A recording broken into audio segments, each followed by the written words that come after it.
Hey everyone.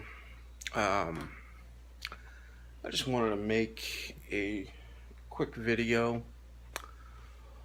here because of something that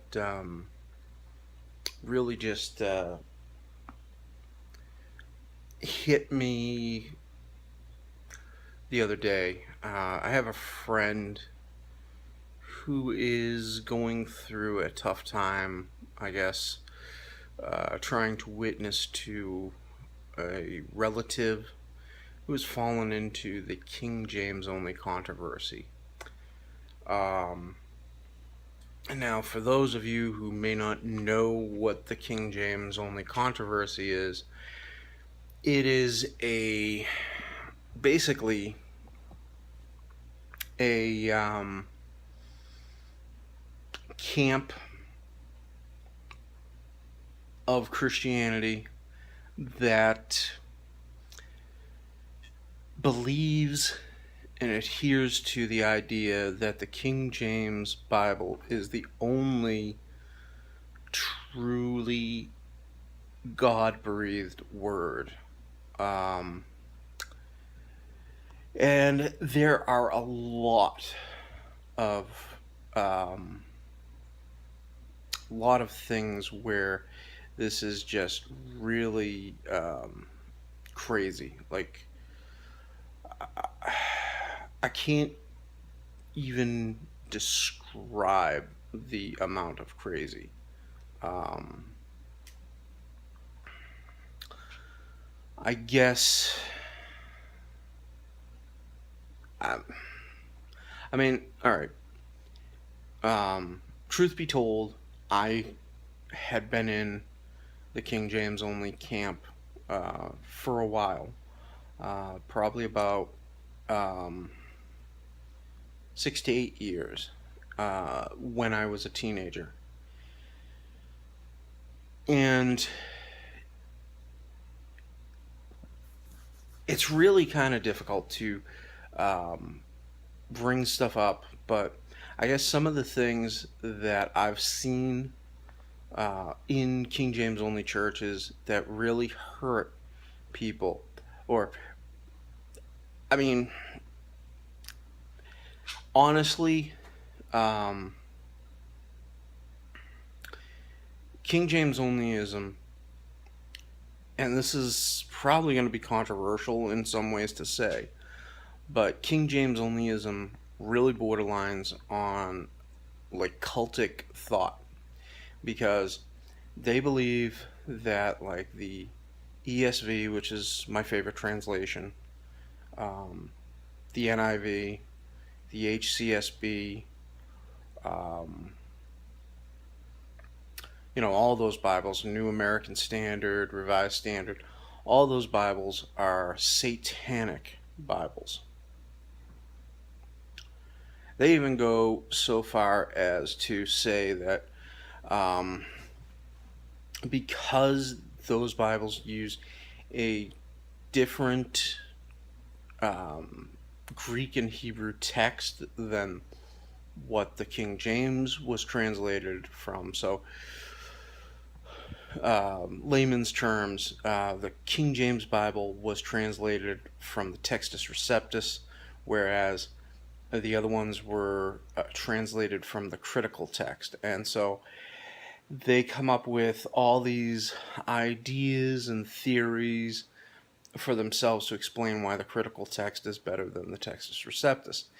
Now, I could go into a lot of why that is complete bunk, but that would take another video. But they even go further.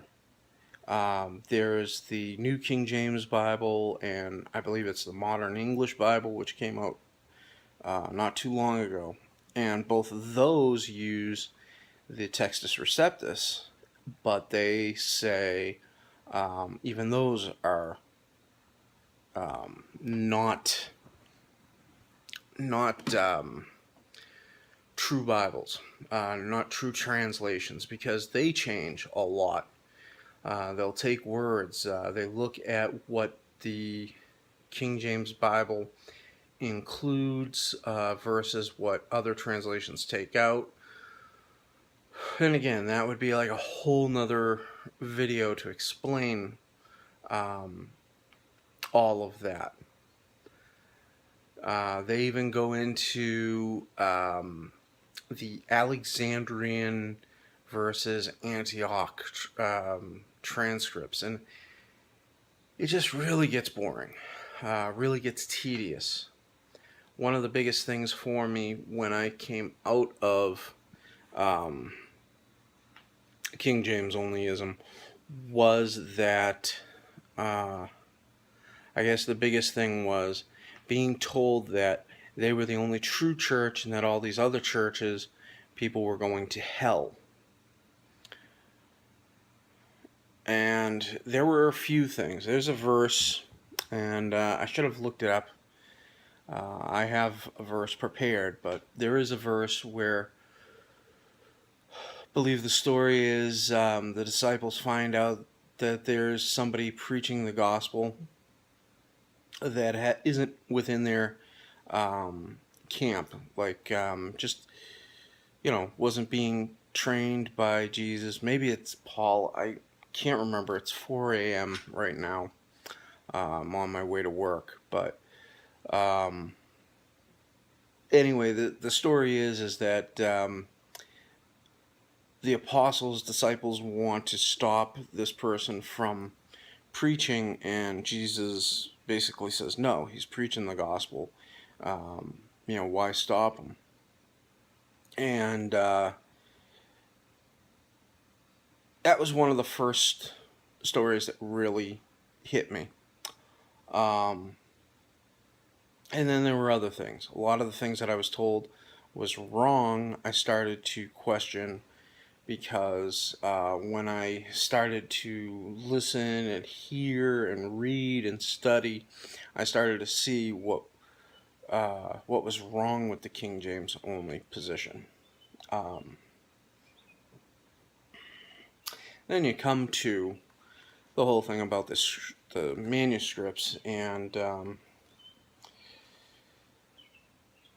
I look at it that those manuscripts are the Bible. Now, one of the things that they adhere to is thinking that where it says in Revelation, and there's another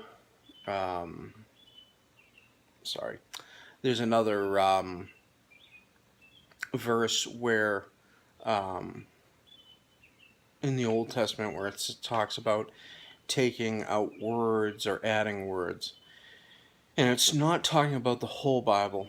For Revelation, it's talking about Revelation, because it says this book of the prophecy. Now, we don't always call the Bible a book. We call it a collection of books at times, because the book of Revelation is separate from the book of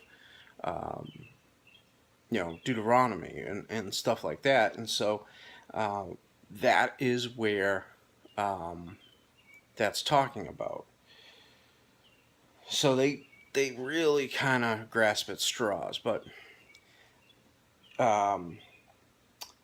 like I said, the critical text is older than the Textus Receptus, and there are verses that aren't in there that had been put in the Textus Receptus, and a lot of it is like translation notes that may have been mistaken for actual verses. And again, that's an entirely different video, but I just wanted to read what kind of started to speak to me. And it's a very familiar passage, 2 Timothy 3:16 and 17.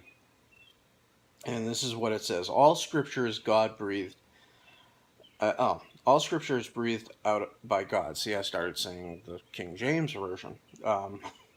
But all Scripture is breathed out by God and profitable for teaching, for reproof, for correction, for training in righteousness, that the man of God may be complete, equipped for every good work. And, that's just it. So, that really started to speak to me. started to say to me that maybe, just maybe, the King James only position was wrong. And as I started to go deeper into it, I started to see where a lot of this was wrong. Um, but anyway, I actually have to really leave to open up the store at 5 o'clock, and I just wanted to make this video. I'll follow this up sometime in the next few days, but I just wanted to start the discussion here. Say I love you guys and God bless. And don't think that I hate the King James Bible. I love the King James Bible. It's what I grew up with. I still have copies of it. It's nothing that I'm going to throw away. It is still a good translation. But for a lot of people, like especially if English is their second language, they're not going to understand a lot of the older English that we would understand, because English being our first language. But anyway, that's again another video. So I'm just going to end this now and say God bless. Love you guys. Like, subscribe. Bye.